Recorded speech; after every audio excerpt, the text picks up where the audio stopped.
Assalamualaikum warahmatullahi wabarakatuh. Perkenalkan kami mahasiswa dari ITS PKU Muhammadiyah Surakarta yang akan menyimulasikan penyuluhan tentang asma. Perkenalkan saya sendiri Pamelia Jenny Damayanti sebagai penyuluh dan rekan saya Wulana Rumsari sebagai pasien. Saya akan menjelaskan tentang penyakit asma dulu ya Mbak.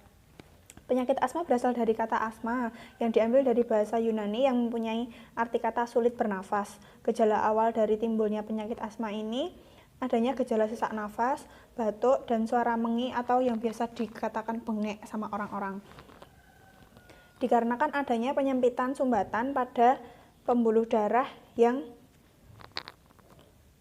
mengalirkan oksigen ke paru-paru dan rongga dada yang membuat saluran udara menjadi terhambat atau menyempit. Lalu penyebab asma secara jelas itu masih belum diketahui ya Mbak. Tapi ada juga yang karena alergi, terus akibat terjadi dari seseorang yang memiliki penyakit ISPA. Faktor keturunan juga sangat berpengaruh, lalu olahraga atau aktivitas yang sangat berat, stres, konsumsi obat-obatan yang berlebihan, lingkungan kerja, dan polusi udara. Lalu epidemiologi dari penyakit asma ini adalah 30% penderita simptomatik pada usia 1 tahun, 80-90% penderita memiliki gejala awal sebelum usia 4-5 tahun.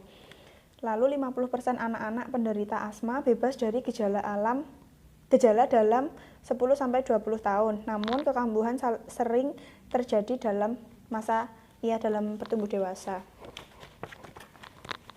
Lalu klasifikasi asma itu ada 3, berdasarkan etiologi, berdasarkan penyakit, dan yang terakhir berdasarkan waktu serangan. Yang berdasarkan etiologi itu ada asma intrinsik dan asma ekstrinsik. Yang berdasarkan berat penyakit ada asma intermiten, asma persisten ringan, asma persisten sedang, dan persisten berat. Lalu yang berdasarkan waktu serangan itu ada asma intermiten dan asma persisten, dan yang terakhir ada brittle asma. Lalu manifestasi klinik asma atau tanda dan gejala itu biasanya pernafasannya berbunyi wheezing, mengi atau bengek, terutama saat mengeluarkan nafas. Lalu yang kedua, adanya sesak nafas sebagai penyempitan saluran bronki. Yang ketiga, batuk berkepanjangan di waktu malam hari atau saat cuaca dingin. Lalu yang keempat, adanya keluhan penderita yang merasakan dada sempit. Yang kelima, serangan asma yang hebat menyebabkan penderita tidak dapat berbicara karena sulitnya mengatur pernafasan.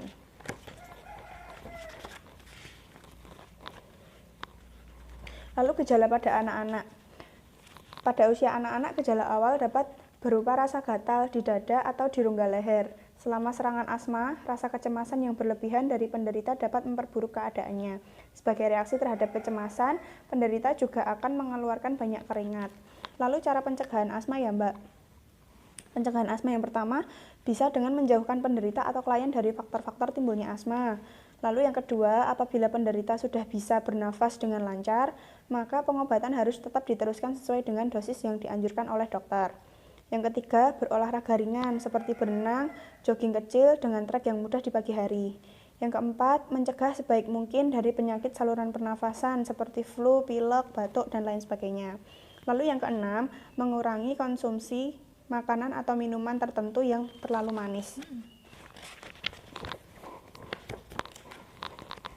Lalu penata laksanaan asma.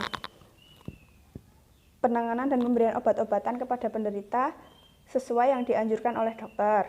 Lalu yang kedua, pemberian obat-obatan baik suntikan, sirup Ventolin atau nebulizer yang biasa diberikan oleh tenaga medis dengan cara diuap, itu ya Mbak.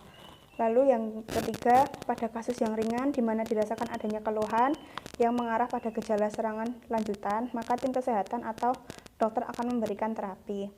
Lalu sekarang kita akan praktek mengatasi asma di rumah ya Mbak sementara.